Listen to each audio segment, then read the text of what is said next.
My TV ప్రేక్షకులకి అశేష్ ఆంధ్రప్రదేశ్ ప్రజానికానికి తెలుగు వారందరికీ స్వాగతం. అందరికీ జై శ్రీరామ్. నేను మీ దివాకర్ శర్మ. గ్రంథాలయ శాఖలో ఉద్యోగస్తులతోటి మాట్లాడి చాలా కాలం అయింది. వారందరితోటి నాకు చాలా తక్కువ కాలంలో ఒక ఆత్మీయమైనటువంటి అనుబంధం ఏర్పడింది. సరే, కొంతమంది నన్ను అయితే ఇంకా దగ్గర రానివ్వట్లేదు, కానీ మిగతా ఉద్యోగస్తులు, మిగతా సభ్యులు, మిగతా శాఖలో పనిచేసేటువంటి సిబ్బంది, నేను అందరికీ ఆత్మీయుడిని అయ్యాను. వాళ్ళందరూ కూడా నాకు ఆత్మీయులుగా మారారు. కానీ ఉన్నతాధికారులు మాత్రం ఇంకా నన్ను శత్రువుగానే చూస్తున్నారు. నేను వారి మంచి కోసం చెప్తున్నా సరే వారికి అర్థం కావట్లేదు ఆ విషయం. నాకు నిన్న ఒక నోటిఫికేషన్ వచ్చింది. నేను మీడియా కాబట్టి నాకు మీడియా వాళ్ళకి కొన్ని వార్తలు ఆటోమేటిక్గా వస్తాయి. మే 4 లోపు ఏపీ ప్రభుత్వ ఉద్యోగులకు ప్రమోషన్స్, అత్యవసర ఆదేశాలు జారీ చేసిన ఏపీ సర్కార్. మే 4 లోపు అన్ని శాఖల్లో పెండింగ్ ప్రమోషన్ల పూర్తికి డెడ్ లైన్. కమర్షియల్ ట్యాక్స్ డిపార్ట్మెంట్తో సహా అన్ని హెచ్ఓడీలలో గెజిటెడ్ పోస్టుల భర్తీపై ప్రత్యేక దృష్టి. లోకల్ క్యాడర్ పునర్వ్యవస్థీకరణ, కొత్త ఎంప్లాయ్మెంట్ ఆర్డర్ చట్టం అమల్లోకి రాకముందే ప్రమోషన్లకై చర్యలు. సీనియారిటీ సమస్యలు తలెత్తకుండా ముందస్తు చర్యలు. ఇది చాలా నోట్ చేసుకోవాలి మనం. ఎందుకంటే మనకు తెలుసు కదా, సీనియారిటీని అడ్డం పెట్టుకుని చాలామంది ప్రమోషన్లు, దొంగ ప్రమోషన్లు కొట్టేసినటువంటి వాళ్ళు ఉన్నారు మన శాఖలో. అలాగే ఈ సీనియారిటీ సమస్యల మూలంగా చాలామంది ఎలిజిబుల్ క్యాండిడేట్స్ కూడా ప్రమోషన్ రాలేదు. సరే, దాని గురించి మళ్ళీ మాట్లాడదాం. ప్రత్యేక క్లియరెన్స్ డ్రైవ్ చేపట్టిన ఏపీ సర్కార్. అలాగే సూర్య అనే దినపత్రికలో వచ్చినటువంటి వార్త చదువుతున్నాను. మే 4వ తారీఖు వచ్చింది, 3వ పేజీలో ఉంటుంది. ప్రభుత్వ ఉద్యోగులకు ప్రమోషన్లు. సీఎం గారి ప్రెస్ మీట్ ని సూర్య పత్రిక వాళ్ళు ప్రచురించారు. ఆంధ్రప్రదేశ్ ప్రభుత్వ ఉద్యోగుల ప్రమోషన్ ప్రక్రియను వేగవంతం చేస్తూ ప్రభుత్వం కీలక నిర్ణయం తీసుకుంది. రేపటి నుంచి ప్రమోషన్తో పాటు ఉద్యోగుల సర్దుబాటు ప్రక్రియను అమలు చేయాలని ఆదేశాలు పూర్తి చేసింది. అన్ని శాఖల్లో పెండింగ్ లో ఉన్న ప్రమోషన్లను రేపటిలోపే పూర్తి చేయాలని డెడ్లైన్ విధించింది. ఇది ఈ వార్త వచ్చింది 4వ తారీఖు నాడు. కానీ అప్పటికే డిపిసి పెండింగ్లో ఉంది, కానీ డిపిసి జరగలేదు. మరి అది ఎందుకు జరగలేదు మనకు తెలియదు. అలాగే ప్రతి ఒక్క విషయానికి కీలక పాత్ర వహించేటువంటి శ్రీకృష్ణ పరమాత్మ లాంటి డిప్యూటీ డైరెక్టర్ శ్రీ పీర్ అహ్మద్ గారు, ఆయన మరి సెలవులో వెళ్ళారంటారు, కాదు ఆయన ఆఫీస్లో ఉన్నారంటారు. ఇదేది కూడా నిర్దిష్టమైన సమాచారం లేదు. ఆయన తంబు వేశారో లేదు చూడడానికి కూడా మనకు అవకాశం లేదు.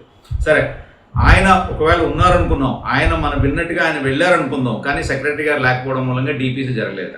సో ఇది ఎక్కడా నాకు ఎప్పటికప్పుడు ప్రాబ్లం ఏమొస్తుందంటేనండి, నేను ఎప్పుడు పాతకాలాన్ని బేరీజ్ వేసుకుంటా, అంటే దాంతో కంపేర్ చేసుకుంటా. నేను వైజాగ్లో సుమారు 2016 ప్రాంతంలో నేను పనిచేసే రోజుల్లో, అప్పుడు ఒక లోకల్ న్యూస్ పేపర్కి పనిచేసేవాడిని. అప్పటికి ఇంకా యూట్యూబ్లు, డిజిటల్ మీడియా రాలేదు. మన గుంటూరు బజార్ బ్రాంచ్ కెనరా బ్యాంక్ దాంట్లో జరిగినటువంటి ఒక అవకతవక, అంటే ఒక పొగాకు వ్యాపారస్తులు చేసినటువంటి అక్రమాన్ని నేను వెలికి తీశాను. అప్పుడు నా వయసు ఇంత లేదు, నా స్థాయి ఇంత లేదు, నాకు ఇంత బలం కూడా లేదు, అర్భకుణ్ణి. బట్ అయినా ఆ రోజుల్లో నేను ధైర్యం చేసి, గుంటూరు నా ఊరు కాపోయినప్పటికీ కూడా నేను ధైర్యం చేసి ఆ వార్తని వేశాను. నేను అది చాలా సంచలనం సృష్టించింది. మీలో ఎవరికైనా ఇంకా నా మీద నమ్మకం లేకపోతే, నేను చెప్తున్న వాటిలో ఏదైనా మీకు నమ్మకం కలిగించకపోతే ఎవరైనా బజార్ బ్రాంచ్కి వెళ్ళి కనుక్కోవచ్చు. కెనరా బ్యాంక్ పట్నం బజార్ వెళ్ళేటప్పుడు లెఫ్ట్ సైడ్లో బజార్ బ్రాంచ్ అనేది. సో అక్కడ ఒక పొగాకు వ్యాపారం చేసేటటువంటి అతని అకౌంట్కి అక్రమంగా నగదు రవాణా జరిగింది. అక్కడ బ్రాంచ్ మేనేజర్లు వాళ్ళు కూడా కుమ్మక్కై ఉన్నారు. సరే, విషయం ఏంటంటే అది సిబిఐ కేసు నమోదు చేసింది. ఆ ఇష్యూ గురించి, అక్కడ జరిగినటువంటి ఆ స్కామ్ గురించి సిబిఐ కేసు నమోదు చేసింది. ఎంతకాలం లోపల అనుకుంటున్నారు? వార్త వచ్చిన ఒక 15 రోజుల లోపల, నేను వార్త ప్రచురించినటువంటి ఒక 15 రోజుల లోపల సిబిఐ వాళ్ళు కేసు నమోదు చేశారు. అలాగే పాలకొల్లు ఐసిఐసిఐ బ్యాంక్ మీద నేను ఒక వీడియో చేశాను ఈ మధ్య కాలంలో, ఒక మ్యాక్సిమం 1 year క్రితం. మహారాజశ్రీ కోర్టు వారు అక్కడ ఆప్షన్ నిలిపేస్తారు. తర్వాత నేను అక్కడ వైజాగ్ పత్రికలో పనిచేసే రోజుల్లోనే ఇంకొక అవకతవక, ఎక్కడంటే అది వైజాగ్లోనే ఆనందపురంలో ఒక ల్యాండ్ గురించి వెంటనే రెవెన్యూ డిపార్ట్మెంట్లో సస్పెన్షన్లు జరిగాయి. అలాగే దాని మీద లోన్ ఇచ్చినటువంటి ఆ అకౌంట్ మీద కూడా సిబిఐ కేసు నమోదు చేసింది. చిన్న ఉదాహరణ, మా ఇంటి పక్కన కరాచీ బేకరీకి ఆనుకుని ఒక state bank of India branch ఉంది. బహుశా అది ఓయూ కాలనీ బ్రాంచ్ అయి ఉంటుంది నాకు తెలిసినంత. అందులో ఏటీఎం పనిచేయకపోతే నేను రాత్రి అరౌండ్ 12 o'clockకి నేను చైర్మన్ గారికి మెయిల్ పెట్టాను. నేను 11:30 ప్రాంతంలో వెళ్ళాను ఏటీఎంలో నగదు డ్రా చేయడానికి. నగదు లేదు, పనిచేయట్లేదు, బోర్డు లేదు, అక్కడ సెక్యూరిటీ కూడా సరిగ్గా సమాధానం చెప్పలేదు. సరే, నేను వెంటనే ఇంటికి వచ్చి సిఎండి గారికి మెయిల్ పెట్టాను. మర్నాడు నాకు ఒక 30-40 కాల్స్ వచ్చాయి వేరు డిపార్ట్మెంట్ల నుంచి.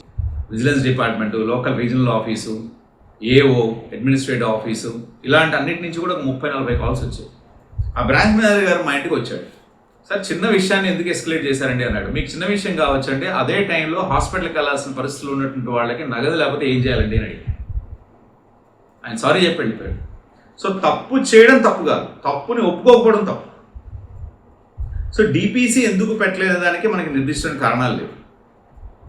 ఇప్పుడు డిపిసి పెట్టకపోవడం మూలంగా 2-3 నెలల్లో రిటైర్ అయిన ఉద్యోగస్తుల పరిస్థితి ఏంటి? వాళ్ళకి ప్రమోషన్ రాకుండా ఇదే క్యాడర్లో రిటైర్ అయిపోవాలి. వాళ్ళు ప్రమోషన్ వస్తే వచ్చే బెనిఫిట్లు పోగొట్టుకున్నట్టే కదా. ఇప్పుడు 2-3 నెలల్లో వాళ్ళు కోర్టుకి వెళ్ళడం లాంటి న్యాయ పోరాటాలు చేయలేరు కదా. ఎందుకు ఇంత ఉదాసీనత ఒక్క డిపార్ట్మెంట్లో కనిపిస్తుంది? ఎందుకు ఎందుకు ఎందుకు ప్రతి ఒక్క డిపార్ట్మెంట్ స్పందించేటువంటి కాలంలో, ప్రతి ఒక్క డిపార్ట్మెంట్ స్పందించాల్సినటువంటి అవసరం ఉన్నటువంటి ఈ కాలంలో, స్పందించి తీరాలి అనేటువంటి ఒక విధానం ఉన్నటువంటి ఈ కాలంలో ఎందుకు స్పందించాలి? మీ సమస్యలు నాకు చెప్పండి. ఇది నా పర్సనల్ మెయిల్ ఐడి. ప్రతి మెయిల్ని నేనే స్వయంగా చూసి సమస్యల పరిష్కారం కృషి చేస్తానటువంటి నారా లోకేష్ గారు ఒక మెయిల్ ఐడి ఇచ్చారు. 99 శాఖల్లో 99 ప్రాంతాల్లో 99 సమస్యలకు ఆయన వెంటనే రెస్పాండ్ అవుతున్నారు, కానీ ఒక గ్రంథాలయ శాఖ విషయంలో ఆయన రెస్పాండ్ కావట్లేదు. నేను కూడా మెయిల్ పంపించాను, నా మెయిల్ కూడా ఆయన రెస్పాన్సిబుల్ లేదు ఈరోజు వరకు. ఎందుకని ఇంత ఇదేంటి ఈ డిపార్ట్మెంట్లో ఎక్కడ సమస్య తలెత్తుంది? పీర్ అహ్మద్ గారు ఈ మధ్య నిర్వహించినటువంటి తనిఖీల్లో, ఈ మధ్య చేసినటువంటి ఇన్వెస్టిగేషన్స్లో 3-4 రిపోర్ట్లు ఇప్పటివరకు బయటపెట్టలేదు ఆయన. గుంటూరులో ఉన్నటువంటి ఒక అధికారిని, ఆవిడ అత్యున్నత అధికారణ, అత్యంత కింద ఉన్నటువంటి అధికారి ఆఫీసర్, అధికారిని అంటే ఇంగ్లీష్లో ఆఫీసర్, ఒక ఆఫీసర్ చాలా అవకతవకలు పాల్పడింది. అక్రమ బదిలీల విషయంలో, అక్రమ డెప్యుటేషన్ల విషయంలో, జీతాలు బిల్లులు తంబు వేసినట్లు చూపించడం, తంబు వేయకుండా తీసుకోవడం లాంటి ఇట్లాంటి విషయాలు అవకతవకలు చేయడం, తర్వాత హాజరు పట్టీలో 10 రోజులకు ఒకసారి సంతకాలు పెట్టడం, ఇలాంటి చాలా అవకతవకలకి ఆవిడ పాల్పడింది అనేటువంటి ఒక అభియోగం ఉంది ఆవిడ మీద. దాని మీద ఎంక్వైరీ కూడా జరిగింది కదా. మామూలు పరిస్థితుల్లో మామూలు వ్యక్తులు, అంటే పీర్ అహ్మద్ గారికి ఏమాత్రం అనుకూలమైనటువంటి వాళ్ళు కాకపోయినా, పీర్ అహ్మద్ గారితో న్యూట్రల్గా ఉండేవాళ్ళైనా సరే ఆయన కనీసం 4-5 రిమైండర్ పంపించేవాళ్ళు, షోకాజ్ నోటీస్ పంపించేవాళ్ళు, ఇంకా చాలా చేసేవాళ్ళు. కానీ ఆవిడ విషయంలో మాత్రం ఎటువంటి చర్యలు తీసుకోవట్లేదా. జస్ట్ ఇన్వెస్టిగేషన్ పేరుతోటి ఒకసారి ఏదో చేసేసి దాన్ని అలా పక్కన పెట్టేసేసి ఆ ఇన్వెస్టిగేషన్ రిపోర్ట్ కూడా బయట పెట్టట్లేదు. నాకు దారి దొరకట్లా ఈ విషయం గురించి పూర్తి ఆధారాలు సేకరించడానికి. దారి అంటే వే, ఇంగ్లీష్లో వే అంటారు కదా, మార్గం, తెలుగులో మళ్ళీ మార్గం అని కూడా అంటారు, హిందీలో అయితే రస్తా అంటారు, తమిళలో అయితే వెలి అంటారు. ఏంగా వెలి కాణమే, కన్నడలో అయితే రస్తా అంటారు, లేకపోతే జాగా అంటారు. సో దారి దొరకట్లేదు నాకు అక్కడికి వెళ్ళడానికి, ఆ విషయం గురించి నేను పట్టుకోవడానికి. 4 గ్రామీణ గంధపాలకులకి 2025 నుంచి జీతాలు ఇవ్వట్లేదు, 4కే ఇవ్వట్లేదు, ఫిబ్రవరి 2025 నుంచి. ఎందుకని? మాచవరం, కర్లకుంట్ల, జొన్నలగడ్డ ఇలాంటి ప్రాంతాల్లో గ్రామీణ గ్రంథపాలకులు అంటే నా ఉద్దేశ ప్రకారం బీడీసీలు అవుతారు, వాళ్ళకి జీతాలు ఇవ్వట్లేదు. అయినా చర్యలు లేవు ఆవిడ మీద. చెప్పా కదా, దారి దొరికితే నేను ఆధారాలు సంపాదిస్తానని.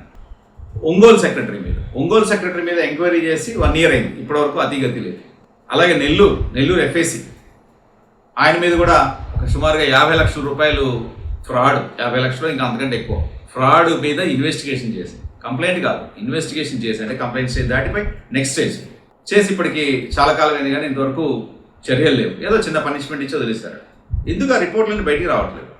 చాలా చోట్ల బుక్స్ సాఫ్ట్వేర్ అప్డేట్ చేసినట్టు, లేకపోతే ఏదో డిజిటలైజ్ చేసినట్టు చూపిస్తూ చేయకుండా డబ్బులు తినేస్తున్నారు. ఎందుకు నాకు అర్థం కావాలి. ఎందుకు అధికారులు, తత్సంబంధిత అధికారుల మీద ఎందుకు చర్యలు లేవు? ఉన్నతాధికారులు ఎందుకు చర్యలు తీసుకోవట్లేదు? 12 నెలల క్రితం ఎంక్వైరీ జరిగిన విషయాలకి ఇంతవరకు అతిగతి లేదు. 12 నెలల క్రితం అంటే సుమారు సంవత్సరం క్రితం ఈ గుంటూరులో ఆ చుట్టుపక్కల ఉన్న లైబ్రరీని ఇన్స్పెక్ట్ చేసి దాని మీద రిపోర్ట్ రాయాల్సినటువంటి బాధ్యత కలిగినటువంటి అధికారినో చెప్తా కదా, దారి దొరికితే నేను చెప్తానని చెప్పి. సో వాళ్ళు ఆ నలుగురిని వాళ్ళ దగ్గర పిలిపించుకుంటారు. అసలు ఎక్కడైనా మనం విన్నామా? ఇన్స్పెక్షన్ అంటే మనం వెళ్ళి చూడాలి. సో అది సర్ప్రైజ్ ఇన్స్పెక్షన్, రెగ్యులర్ ఇన్స్పెక్షన్ పక్కన పెడితే, విత్ ఇంటిమేషన్ వెళ్తామా, వితౌట్ ఇంటిమేషన్ వెళ్తామా పక్కన పెడితే, ఇన్స్పెక్షన్కి వెళ్ళాలి. అక్కడికి వెళ్ళి అక్కడ పరిస్థితులన్నీ మనం సమీక్షించి ఒక అధికారినిగా ఒక కంట్రోలర్గా చూసి అక్కడ ఏమైనా అవకతవకలు ఉంటే, లేదా అక్కడ ఏమైనా తప్పులు జరుగుతాయి, మానవ తప్పిదాలు జరుగుతాయి, సహజం అది. ఒకవేళ మానవ తప్పిదం అయితే, ఎవరు కావాలని చేయింది అయితే వాళ్ళకి నేర్పించి, మనం ఉన్నతాధికారులుగా మనం నేర్పించి వాళ్ళకి సరిదిద్దాలి. వాళ్ళ నలుగురిని మన ఇంటికి పిలిపించుకుంటే ఇన్స్పెక్షన్ ఎక్కడ చేస్తున్నాం, ఏ విషయంలో చేస్తున్నాం ఇన్స్పెక్షన్? చాలా వియర్డ్ అంటారు, అంటే భయంకరంగా ఉంది వింటుంటే కనుక. నేనేదో వీళ్ళ మీద నేను ఒక్కడనే చేస్తున్నట్టు చాలామంది నా మీద పడుతున్నారు. ఈవెన్ తెలుగుదేశం కార్యకర్తలు సోదరులు కూడా. విశ్వవిఖ్యాత నటసార్వభౌమ నటరత్న పద్మశ్రీ పద్మభూషణ్ డాక్టర్ నందమూరి తారక రామారావు గారు అందరినీ తమ్ముళ్ళని పిలిచేవాడు. నేను కూడా తెలుగుదేశం కార్యకర్తలను తమ్ముళ్ళుగానే పిలుస్తున్నాను, నాకంటే చిన్న తమ్ముళ్ళు వాడు. మా ఆఫీస్కి వచ్చారట పాపం, నేను లేనప్పుడు. ఆఫీస్ మూసేసిందట, మా స్టాఫ్ కూడా లేరట. తమ్ముళ్ళు మీరు ఎనీ టైం మీకు ఎవరు నా మీద ఏ రకమైన ఇవి చెప్పి వదంతులు చెప్పి లేనిపోని చెప్పి నా మీద ఉసుగొలిపినా మీరు రండి, ఎనీ టైం నో ప్రాబ్లం, వచ్చిన ఆతిథ్యాన్ని స్వీకరించండి. మీరు నా చిన్న తమ్ముళ్ళు, మీరు అన్నగారికే కాదు తమ్ముళ్ళు, నాకు కూడా తమ్ముళ్ళే. నాకు 56 ఏళ్ళు, మీలో చాలామంది నాలో సగం వయసు కూడా ఉండదు మీకు నా మీద దాడి చేయడానికి వచ్చినటువంటి వాళ్ళకి. నాతో సమానమైన వయసు ఉన్న వాళ్ళు కూడా ఉన్నారు, నాకంటే పెద్దవాళ్ళు కూడా ఉన్నారు. కానీ నా తమ్ముళ్ళు వచ్చినప్పుడు వాళ్ళకి నేను ఏదో ఒకటి అతిథి సత్కారం చేయడం నా ధర్మం. తమ్ముళ్ళు ఇంకో విషయం, మీరందరూ నా మీద ఏం దాడి చేసినా నేను ఇంత కూడా మనసులో పెట్టుకోను. మళ్ళీ రేపొద్దున మీకు ఏదైనా అవసరం వచ్చినా, మీ చుట్టుపక్కల వాళ్ళకి అవసరం వచ్చినా, మీ బంధువులకు అవసరం వచ్చినా, మీ స్నేహితులకు అవసరం వచ్చినా, ఇప్పుడు గ్రంథాలయ శాఖలో దెబ్బతిన్నటువంటి ఉద్యోగస్తులు లేకపోతే అన్యాయానికి గురైనటువంటి ఉద్యోగస్తుల కోసం నేను ఎలా పోరాడుతున్నానో అలాగే ధైర్యంగా, అంతకంటే ఎక్కువ ధైర్యంగా పోరాడుతాను. ఎందుకంటే మనది పొలిటికల్ పార్టీ కాబట్టి. పాలిటిక్స్కి వచ్చేటికి మనకి అదుపు ఉండదు. ఎవరి పేర్లు చెప్పమంటే చెప్పేస్తాం, ఏ ఉదంతం చెప్పేమంటే చెప్పేస్తాం. ఇక్కడ ఏంటంటే కొంత డెకరం మనం పాటించాలి. ఎందుకంటే ఇది ప్రభుత్వ సంస్థ, వీళ్ళందరూ ప్రభుత్వ ఉద్యోగులు. మనం ఒక్క మాట తేడా మాట్లాడినా కూడా అది లీగల్గా చాలా పెద్ద ప్రాబ్లం అవుతుంది. అందుకని ఆచితూచి మాట్లాడాల్సి వస్తుంది. అదే పొలిటికల్ విషయంలో అయితే మనకి అదుపే ఉండదు. ఇంకా ఎవరి కోసమైనా పోరాడదు. తప్పు చేసిన వాడి పాలన మనం ఎముళ్ళం అవుతాం. దెబ్బతిన్న వాళ్ళ పట్ల మనం వాళ్ళ సహోదరులుగా ఉందాం, వాళ్ళకి పూర్తిగా అండగా నిలబడదాం, మనకి ఏం భయం లేదు.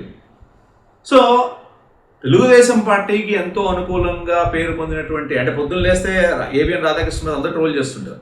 ఏబిఎన్ రాధాకృష్ణ గారిని ట్రోల్ చేయని రోజు లేదు. మరి అలాంటి దాంట్లోనే పదోన్నతులపై నిర్లక్ష్యం, సిఎస్ అండ్ జిఏడి వెంటపడిన బేఖాతర్, ఆయన ఆంధ్రజ్యోతి పేపర్ మీకు స్క్రోలింగ్లో వస్తుంది పక్కన. అలాగే తర్వాత ఇంకొక విషయం, ఈనాడు పత్రిక తెలుగుదేశం పార్టీకి మొట్టమొదటి నుంచి వెన్నుదండలుగా నిలిచినటువంటి పత్రిక. తెలుగుదేశం పార్టీ ఉనికిని కాపాడిందే ఈనాడు పత్రిక ఆంధ్రజ్యోతితో పాటు. ఆంధ్రజ్యోతి అంటే నిన్న మొన్న వచ్చింది, ఈనాడు ఎప్పటి నుంచో ఉంది. ఎప్పటి నుంచో రామోజీరావు గారు ఆ పార్టీకి, రామారావు గారు పదవిచ్యుతుడైపోయి మెజారిటీ నిరూపించుకోవాల్సిన సందర్భంలో చంద్రబాబు నాయుడు గారి ఆధ్వర్యంలో, ఆయన నాయకత్వంలో మా ఎమ్మెల్యేలందరూ ఢిల్లీకి వెళ్ళి అక్కడ జ్ఞాని జైల్ సింగ్ గారి దగ్గర పెరేడ్ చేసి బల నిరూపణ చేసుకున్నటువంటి టైంలో చేసినటువంటి కాంగ్రెస్ పార్టీ క్రియేట్ చేసినటువంటి అడ్డంకులు అన్నింటినీ అధిగమించి అక్కడ ఉన్నటువంటి ఎమ్మెల్యేలు గుంటూరులోనే ఉన్నారు, వీళ్ళు అక్కడ లేరు అని చెప్పి కాంగ్రెస్ వాళ్ళు ప్రెసిడెంట్ గారికి తప్పుదో పట్టిస్తుంటే అక్కడే ఉన్నట్టుగా తీసినటువంటి ఫోటోల్ని పేపర్లో ప్రచురించి దాన్ని మళ్ళీ ప్రెసిడెంట్ గారికి పంపించినటువంటి చరిత్ర కలిగినటువంటి పేపర్ ఈనాడు పేపర్. ఆషామాషి పేపర్ కాదు.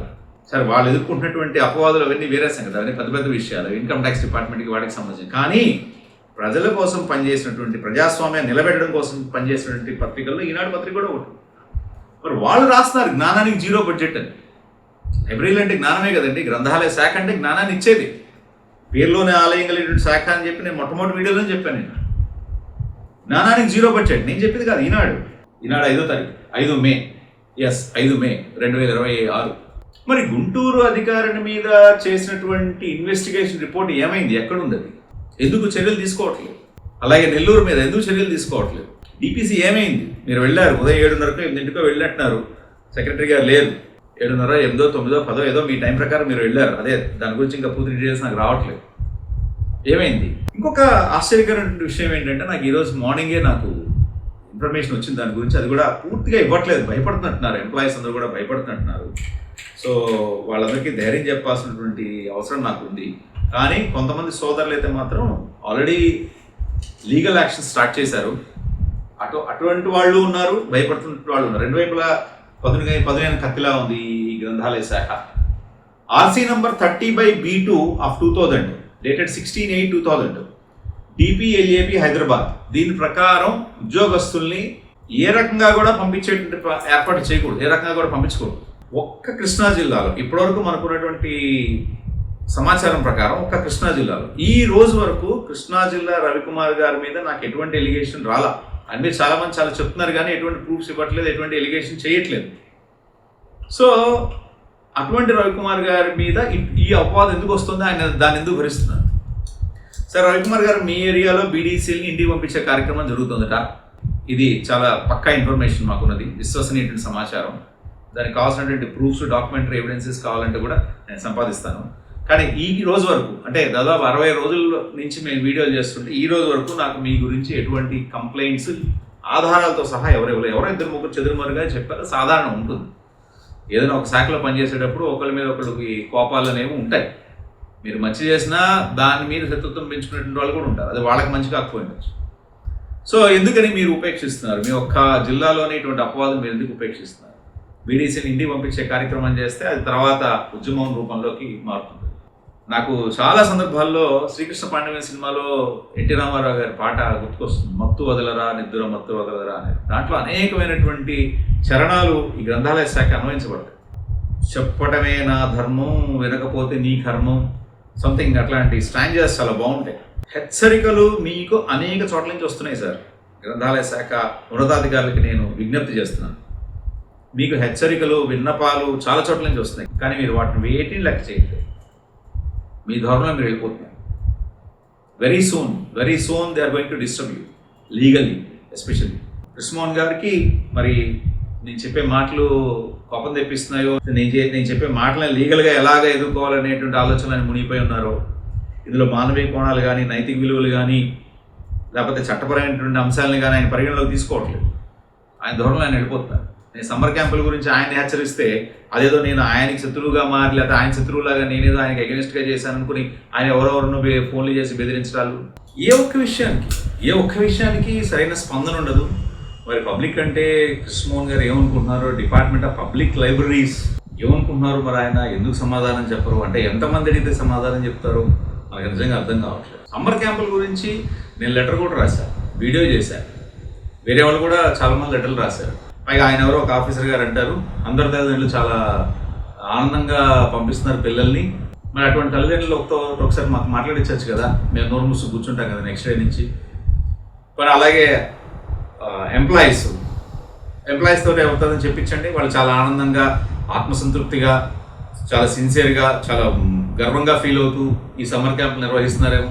అంటే జీతాలు అన్నటువంటి పరిస్థితుల్లో చేతిలోంచి జేబులోంచి డబ్బులు పెట్టుకుని చేస్తున్నారు. ఇవన్నీ కూడా చాలా నిజంగా జరుగుతున్నాయి. ఈ గ్రంథాలయ శాఖలో ప్రతి ఒక్క ఉద్యోగి చాలా ఆనందంగా ఈ కార్యక్రమాన్ని నిర్వహిస్తున్నాడు అనుకున్నా కూడా as a public we demand for certain GOs, we demand for concern proceedings.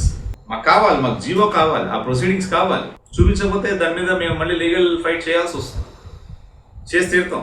అలాగే ఎంప్లాయీస్ చాలామంది నాకు సోదరులు లాంటి వాళ్ళు, మీకు సరైన యూనియన్ లేదని నా అభిప్రాయం.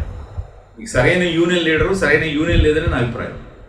మీరు ఒక్కసారి ఉద్యోగస్తులు అందరూ కూడా మామూలు సామాన్య ఉద్యోగస్తులు, అంటే ఉన్నత తరగతికి చెందినటువంటి వాళ్ళు కాకుండా మామూలుగా మధ్యతరగతి, దిగువ మధ్యతరగతి ఎంప్లాయీస్ ఉంటారు కదా. ఉన్నత తరగతి అంటే హెడ్ ఆఫీస్లో ఉండేవాళ్ళు, వాళ్ళు కాకుండా మామూలుగా వేరే జిల్లాల వారీగా, ప్రాంతాల వారీగా ఉండేటువంటి వాళ్ళందరూ కూడా యూనియన్ ఏర్పాటు చేసుకోవాలి. మీరు మంచి యూనియన్ ఏర్పాటు చేసుకోవాలి, మంచి యూనియన్ లీడర్ని ఎన్నుకోవాలి. యూనియన్ లీడర్ అంటే 24 గంటలు సాటి ఉద్యోగస్తులు లేదా ఫ్యాక్టరీలు అయితే సాటి కార్మికుల కోసం పోరాడేవాళ్ళు, యాజమాన్యానికి భజన చేసేవాళ్ళు కాదు. వాళ్ళ లీడర్లు అంటే అసలు వాళ్ళని బ్రోకర్లు అంటారు. నా భాష దోషమైతే కనుక మన్నించండి నన్ను. యూనియన్ లీడర్ అనేవాడు సాటి ఎంప్లాయీస్ కోసం, సాటి ఎంప్లాయీస్ సమస్యల మీద పోరాడాలి. సాటి ఎంప్లాయీ కష్టం కలిగితే అతను నిలబడాలి అడ్డంగా, అంతేగాని యాజమాన్యానికి పాకాలు దేవాళ్ళు కాదు. అది కాలేజ్ లైబ్రరీ పోస్టా లేకపోతే పబ్లిక్ లైబ్రరీస్లో పోస్టులా, 100 పోస్టులు భర్తీకి నోటిఫికేషన్ విడుదల చేసి దగ్గర 1-2 నెలలు అయింది. ఇప్పటివరకు దాని గురించి అధిగతి లేదు, దాని గురించి క్లారిటీ లేదు. కాలేజ్ లైబ్రరీస్ అయితే మీకు సంబంధం లేదు, డిపార్ట్మెంట్ ఆఫ్ పబ్లిక్ లైబ్రరీస్ అయితే అది నియమించేటువంటి ప్రక్రియ ఆ విధంగా ఉండదు. కానీ కొంతమంది యూనియన్ లీడర్లు, కొంతమంది చైర్మన్లు, నామినేటెడ్ పోస్టులో ఉన్నటువంటి వాళ్ళు జిల్లాల వారీగా డైరెక్టర్ గారికి బాకాలు వదలడం ప్రారంభించారు. అప్పట్లోనే ఆయన ఎంతో కష్టపడి తీసుకొచ్చారు ఇది అని చెప్పేసి. ఏం తీసుకొచ్చారు, క్లారిటీ ఏమనుందా? ఈ ఒక్కదాని మీద ఫేక్ సర్టిఫికెట్స్ మీద అన్ని డిపార్ట్మెంట్లు అన్ని చర్యలు జరుగుతుంటే గ్రంథాలయ సంస్థలు ఎందుకు, గ్రంథాలయ శాఖలు ఎందుకు చర్యలు లేవు? దాని గురించి మేము చేసిన వీడియోలనే మీరు ఆధారంగా తీసుకోవాల్సిన అవసరం లేదు. మీరు you just go through the records. ఎలా జరిగింది, అలాంటి సర్టిఫికెట్లు కలిగినటువంటి అపవాదులు మోస్తున్నటువంటి ఉద్యోగస్తులు ఎటువంటి పరిస్థితుల్లో ఎగ్జామ్స్ రాశారు, ఆ ఎగ్జామ్స్ చెల్లుతాయి చలవా, యూనివర్సిటీ ఇచ్చిన సర్టిఫికేట్స్కి విలువ ఉందా లేదా, వాళ్ళు ఎగ్జామ్ రాసిన రోజున సెలవా, స్వతంత్ర దినోత్సవమా, గణతంత్ర దినోత్సవమా, లేకపోతే వాళ్ళు ఆఫీస్లో సంతకం పెట్టి ఎగ్జామ్కి వెళ్ళడానికి క్లెయిమ్ చేస్తున్నారా? మీకు కనిపిస్తున్నాయి కదా ఆధారాలు. ఎందుకు మీరు చర్యలు తీసుకోవట్లేదు, ఎందుకు ఇన్వెస్టిగేషన్ చేయట్లేదు? వేరే శాఖల్లో ఫేక్ సర్టిఫికెట్స్ మీద చర్యలు తీసుకుంటున్నారు ఆల్రెడీ. విద్యుత్ శాఖలో నాకున్నటువంటి చాలా విశ్వసనీయ సమాచారం ప్రకారం విద్యుత్ శాఖలో ఫేక్ సర్టిఫికేట్స్ మీద చర్యలు తీసుకుంటున్నారు, ఇన్వెస్టిగేట్ చేస్తున్నారు. 67 మంది ఉద్యోగస్తులు ఫేక్ సర్టిఫికేట్ కలిగి ఉన్నారని అపవాదులు మోస్తున్నారు. ప్రూవ్ అవ్వలా ఇంకా వాళ్ళ మీద ఎలిగేషన్స్, కానీ వాళ్ళని సస్పెండ్ చేసి ఇన్వెస్టిగేషన్ చేస్తున్నారు. మరి మీ డిపార్ట్మెంట్లో ఇటువంటి ఫేక్ సర్టిఫికేట్స్తో ఉద్యోగం పదోన్నతులు పొందింది అని అపవాదులు మోస్తున్నటువంటి వసంత కుమార్ గారి మీద ఏం చర్యలు తీసుకున్నారు మీరు ఈ రోజు వరకు? మా వీడియోలు పక్కన పెట్టండి, అనేక కంప్లైంట్లు, లోకాయుక్తులు, ఆర్టీఐలు చాలా జరిగాయి కదా, విత్ ఇన్ ది డిపార్ట్మెంట్ చాలా జరిగాయి కదా. యానిమల్ హస్బెండరీ డిపార్ట్మెంట్లో కూడా ఫేక్ సర్టిఫికేట్స్ మీద పొందినటువంటి ఉద్యోగాల్ని, అటువంటి ఉద్యోగస్తుల్ని, వాళ్ళు పొందినటువంటి ప్రమోషన్ని కూడా చాలా మంది సస్పెండ్ చేసి విచారణ సాగిస్తున్నారు. మరి ఏమైంది మీ డిపార్ట్మెంట్కి? మీకు ఇంకా ఏమైనా ప్రత్యేకమైన ఆర్డర్లు కావాలి కృష్ణమోహన్ గారు? ఇంకా ఏమైనా ప్రత్యేకమైన ప్రెసిడెంట్ దగ్గర నుంచి, లేకపోతే ప్రపంచ ఐక్యరాజ్య సమితి నుంచి కానీ అక్కడి నుంచి ఏమైనా మీకు ఆర్డర్స్ కావాలా ఇలాంటి వాటి మీద విచారణ చేయడానికి? మాకు చాలాసార్లు చెప్పాను మీకు కృష్ణమోహన్ గారు, మాకు ప్రజలకి మీ డిపార్ట్మెంట్ మీద ప్రత్యేకమైన హక్కు ఉంది.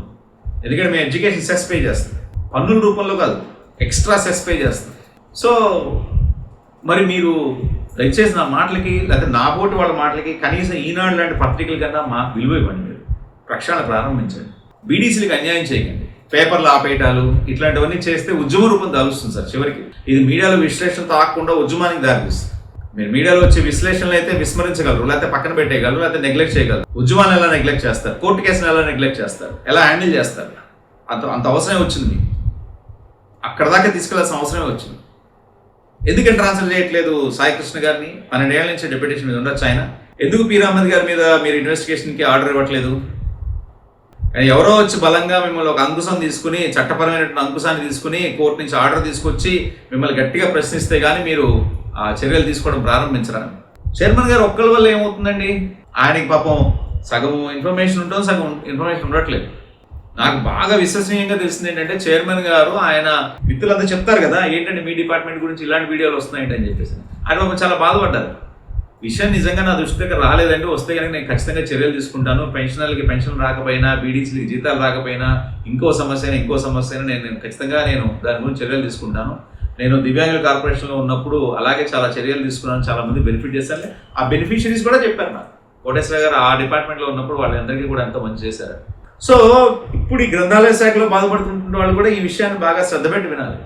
వ్యాలిడ్ పాయింట్ అది. మీరు బాధపడుతున్నారంటే విషయం మై టీవీకి తెలిసింది కానీ గ్రంథాలయ శాఖ ఉన్నతాధికారులకు తెలియట్లేదు. ఈనాడికి తెలిసింది కానీ అక్కడ శాఖలో పనిచేసే ఉన్నతాధికారులకు తెలియలేదు. జ్యోతికి తెలిసింది, సూర్యపత్రిక తెలిసింది, అందరికీ తెలుస్తుంది. కానీ అక్కడ మీకు ఎవరైతే మీకు న్యాయం చేయాలో, ఎవరైతే దీన్ని ఇట్లాంటి మిస్టేక్స్ అంటే రెక్టిఫై చేయాలో అటువంటి ఉన్నతాధికారులకి మీ గోడు వినిపించట్లేదు.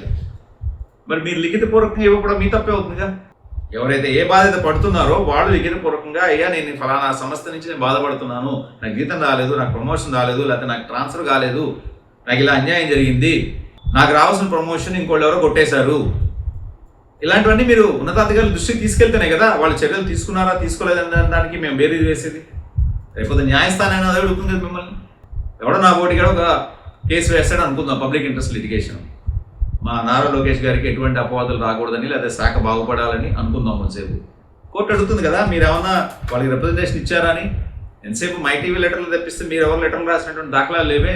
ఇప్పుడు రాయండి మీరు, ఆ గుంటూరులో ఎవరో అధికారిణి గారు ఉన్నారు, ఆవిడ మూలంగా ప్రమోషన్ల విషయంలో దెబ్బతిన్న వాళ్ళు ఎవరు, లేకపోతే డెప్యుటేషన్ల విషయంలో దెబ్బతిన్న వాళ్ళు ఎవరు, ఎవరికి అర్హత లేకుండా లబ్ధి చేకూరింది, ఎవరికి లబ్ధి చేసింది ఆవిడ, ఇలాంటి విషయాలని మీరు రాయండి.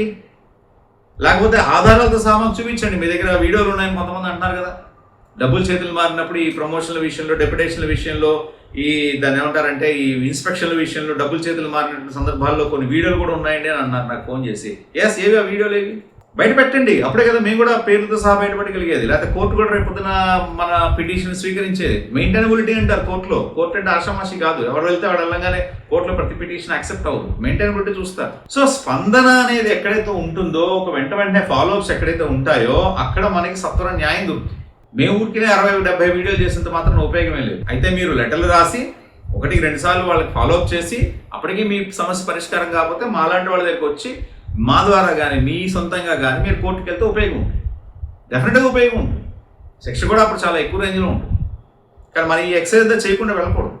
మై టీవీ చేసిన హోంవర్క్లో 50% మీరు చేసిన ఈ పాటికి న్యాయం మీకు ఎప్పుడో దొరుకుండేది. సో మిత్రులారా, మన కార్యాచరణని ఇంకొంచెం ఉద్ధృతం చేయాలి. పోరాటం మీది కానీ చేస్తుంది నేను. సో మన పోరాటాన్ని మనం కొనసాగించాలంటే మీ దగ్గర నుంచి నాకు మద్దతు కావాలి. మద్దతు అంటే వేరే ఏం అక్కర్లేదండి, ఇన్ఫర్మేషన్ కావాలంతే. అలాగే మీరు ఎవరైతే న్యాయ పోరాటం చేస్తున్నారో వాళ్ళకి కాస్త సహాయ సహకారాలు అందించండి. ఇంకా 2-3 కోర్టుకి వెళ్ళాలంటే ఆలోచనలో ఉన్నారని కూడా విన్నా నేను. అన్యాయం జరిగినటువంటి వాళ్ళు, బాధితులు ఎవరైతే ఉన్నారో వాళ్ళందరూ కూడా ఒక్కొక్కరుగా స్పందిస్తున్నారు. మనం పూర్తి స్థాయిలో ఒక రేంజ్లో మన పోరాటాన్ని కనుక తీసుకెళ్ళకపోతే శాఖలో ఎటువంటి ప్రక్షాళన జరిగేటువంటి అవకాశాలు కానీ దాఖలాలు కానీ కనిపించట్లేదు. ఈ రోజు వరకు నాకు హెడ్ ఆఫీస్ రెంటల్ అగ్రిమెంట్ దొరకలేదు. అసలు హెడ్ ఆఫీస్ రెంటల్ అగ్రిమెంట్లో ఉండడం ఏంటంటే నాకు చాలా ఆశ్చర్యం వేసింది. Director of public libraries rental ప్రెమిసెస్లో ఉండడం ఏంటి? Flat number 401 NRI block C, Shri Mahendra enclave, Tadepalli, Guntur district. ఇది రెంటల్ ప్రెమిసెస్లో ఉండడం ఏంటి? నిజంగా రెంటల్ ప్రెమిసెస్లోనే ఉందా? నేను తప్పు విన్నానా? తెలియట్లేదు నాకు. రెంటల్ అగ్రిమెంట్ వస్తే అది కూడా రెంట్ కంట్రోల్ కింద వచ్చేటువంటి అవకాశాలు ఉన్నాయని కూడా విన్నా నేను. ఎందుకంటే అద్దె చాలా ఎక్కువగా అతను వసూలు చేస్తున్నాడు ఓనర్ అనే విషయం నా దృష్టికి వచ్చింది. చూద్దాం ఆ రెంట్ కంట్రోల్ యాక్ట్ గురించి, రెంటల్ అగ్రిమెంట్ గురించి. అది పెద్ద అత్యంత అవసరమైన విషయం కాదు కాబట్టి ముందు కృష్ణా జిల్లాలో బీడీసీలకు అన్యాయం జరగకుండా చూద్దాం.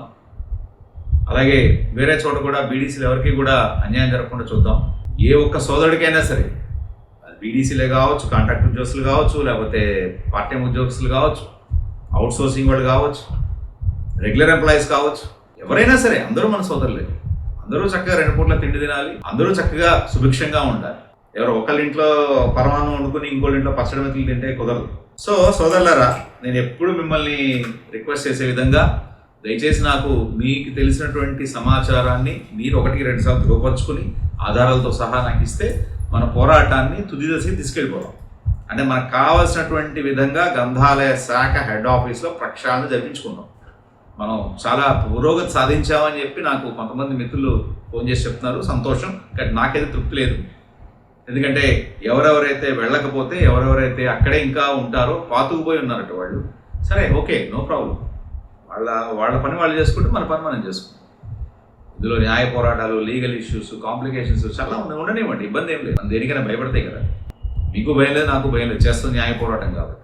సోదరులారా, మధ్య మధ్యలో గ్యాప్ వస్తుంది నా పర్సనల్ ఇష్యూస్ మూలంగా. మా ఇంట్లో కొన్ని శుభకార్యాలు, కొన్ని అశుభకార్యాలు అనుకోకుండా ఒక వరుసగా వారం రోజుల పాటు జరిగాయి. దాంతో నేను మిమ్మల్ని కలవలేకపోయాను, మీ ముందు రాలేకపోయాను. చూసుకుంటాను ఇంక నుంచి కూడా రెగ్యులర్గా మీ ముందుకు రావడానికి, మీకు ఇంకా కొంచెం ఈ ఉద్యమాన్ని ఇంకొంచెం మనం బలోపేతం చేసుకోవడానికి మనం అందరం కలిసి ప్రయత్నం చేద్దాం. అందరికీ మరోసారి జయ శ్రీరామ్. తప్పకుండా మీరు స్పందించండి, కామెంట్ రూపంలో మీ అభిప్రాయాలను తెలియచేయండి. అలాగే మీకు నచ్చితే లైక్ కొట్టండి. ఎవరు మిమ్మల్ని ఏమనరు, మిమ్మల్ని ఎవరు పరిశీలించలేరు, పరిశీలించిన ఏమీ చేయలేరు. మాకు మరింత సమాచారం ఇవ్వండి. సమాజం మరింతగా బాగుపడడానికి మనందరం కృషి చేద్దాం. ముఖ్యంగా మంత్రి నారా లోకేష్ గారు ఆయన చెయ్యని తప్పుకి, ఈ శాఖకు సంబంధించిన వరకు ఆయన చెయ్యని తప్పుకి ఆయన అపవాదులు పట్టడం అనేది న్యాయం కాదు. తెలుగుదేశం పార్టీ కార్యకర్తలు కూడా ఈ విషయాన్ని గమనించాలి. నేను టీవీలో చెప్పేదానికి, నేను యూట్యూబ్లో చెప్తున్న దాని మీద మీరు ఆగ్రహం వ్యక్తం చేయడం కాదు. మిమ్మల్ని ఎవరైతే నా మీద ఉసుగొలుపుతున్నారో వాళ్ళకి చెప్పండి. ఈ ప్రమాదం మంత్రి గారికి, ఆయనకి ఎటువంటి అపవాదు రాకుండా చూసుకోవాల్సిన బాధ్యత కార్యకర్తలుగా మీకే ఉంది, మాకంటే. మిత్రులారా, అందరికీ మరోసారి జై శ్రీరామ్. నేను మీ Diwakar Sharma, signing off. Thank you.